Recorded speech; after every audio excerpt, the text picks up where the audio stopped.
اللہ سے مانگنے کا طریقہ میں نے اپنی بیوی سے سیکھا۔ حضرت صاحب نے کہا کہ میری بیوی نے مجھ سے کچھ پیسے مانگے تو میں نے بیوی کو کہا کہ ابھی میرے پاس نہیں ہیں، جب ہوں گے تو میں آپ کو دے دوں گا۔ اب عورتوں کی عادت ہوتی ہے کہ وہ بار بار سوال کرتی ہیں، تو ایک دو دن گزرے تو بیوی نے پھر کہا کہ مجھے پیسوں کی ضرورت ہے، دے دیں۔ تو حضرت صاحب نے کہا کہ میرے پاس ابھی نہیں ہے، جب ہوں گے تو میں آپ کو دے دوں گا۔ اب جب کچھ دن گزرے تو بیوی نے پھر کہا کہ حضرت جی مجھے پیسوں کی اشد ضرورت ہے، آپ سے پہلے بھی مانگے تھے، تو اگر ہیں تو مجھے دے دیں۔ تو اس پر خاوند غصہ ہو گئے۔ حضرت صاحب نے کہا کہ کیا تم نے مذاق بنایا ہوا ہے، مجھے شرمندہ کرتی رہتی ہو؟ میں نے کہا نا کہ جب ہوں گے تو آپ کو دے دوں گا، یہ بار بار مانگنے کا کیا مطلب ہے؟ اور حضرت صاحب نے بیوی کو ڈانٹ دیا، غصے ہوئے اس پر۔ بیوی رونے لگ گئیں اور ناراض ہو گئیں اور دوپٹے سے اپنے آنسو صاف کیے اور ایک جملہ کہا کہ آپ ہی میرے خاوند ہیں اور آپ ہی میرے شوہر ہیں، اگر میں آپ سے نہیں مانگتی، آپ سے نہ مانگوں تو بتائیں کہاں جاؤں، کس سے مانگوں؟ ہائے ہائے ہائے ہائے، سبحان اللہ۔ یہ جملہ سن کر حضرت صاحب خود رونے لگ گئے، سسکیاں لے لے کے، اور جب اتنا روئے کہ بیوی نے تسلی دی، خاموش کرایا اور کہا کہ آپ کو کیا ہوا ہے؟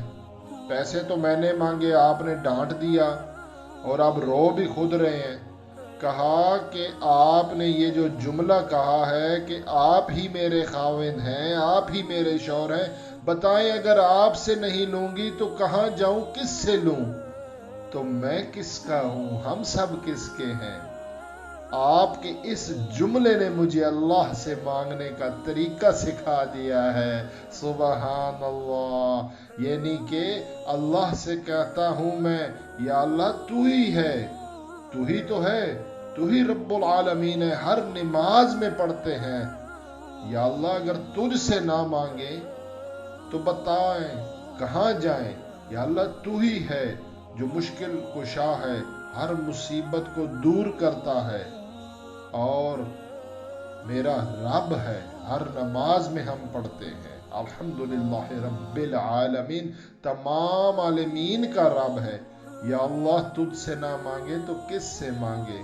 حضرت صاحب نے کہا کہ یہ طریقہ اللہ سے مانگنے کا میں نے اپنی بیوی سے سیکھا، اور جس طرح کہ ہمیں پتہ ہے کہ حضرت علی رضی اللہ تعالیٰ عنہ نے فرمایا کہ توکل اس طرح کرو جس طرح کے پرندے توکل کرتے ہیں، خالی پیٹ صبح جاتے ہیں اور شام کو بھرا پیٹ واپس آتے ہیں، کل کا نہیں ہوتا، فکر نہیں ہوتی، انہیں پتا ہے کہ کل کا اگر سورج نکلا اور میری زندگی ہوئی اور جس نے پیدا کیا وہ رزق کا بھی بندوبست کر دے گا۔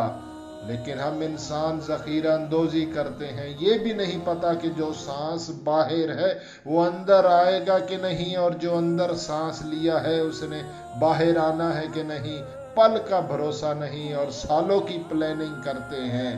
لیکن حکم یہ ہے کہ پرندوں کے جیسا توکل کرو، وہ خالی پیٹ صبح جاتے ہیں لیکن اللہ ان کے رزق کا بندوبست فرماتا ہے۔ جب نماز میں پڑھتے ہیں رب العالمین، جب یہ یقین ہے 5 نمازوں میں پڑھتے ہیں کہ جس نے پیدا کیا، ماں کے پیٹ میں بھی رزق کا بندوبست کیا، دنیا میں آئے تو ہاتھوں میں طاقت نہیں، منہ میں دانت نہیں، تو دودھ کا بندوبست کیا۔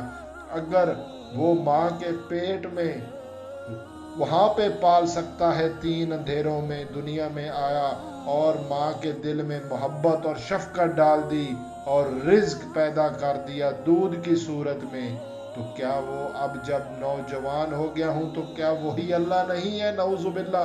یہ صرف ہمارا یقین اور توکل نہیں ہوتا، آپ یقین اور توکل کرتے رہیں، حلال رزق کی تلاش میں رہیں، جو آپ کے نصیب میں ہوگا کوشش ضرور کریں حلال طریقے سے، لیکن اللہ پہ توکل نہ چھوڑیں، اس کے حکموں کو نہ توڑیں، بس اس کی رضا میں راضی رہیں، جو ہے جتنا ہے اس پہ راضی ہو جائیں، آپ کو سکون بھی ملے گا اور اللہ بھی راضی ہوگا۔ اور ایک بات یہ آپ نے ضرور کرنی ہے کہ اچھی بات کو آگے پھیلانا بہترین صدقہ جاریہ ہے، تا قیامت آپ کو اس کا اجر ملتا رہے گا۔ اس ویڈیو کو آگے شیئر ضرور کیجئے گا، اور اگر اچھی لگی ہو ویڈیو لائک کر دیں اور سبسکرائب بھی کر دیجئے گا، بیل پریس کر دیں۔ اس قسم کی ویڈیوز میں آپ لوگوں کے لیے لاتا رہوں گا اور حوصلہ افزائی ہوتی ہے۔ جزاک اللہ، اللہ حافظ۔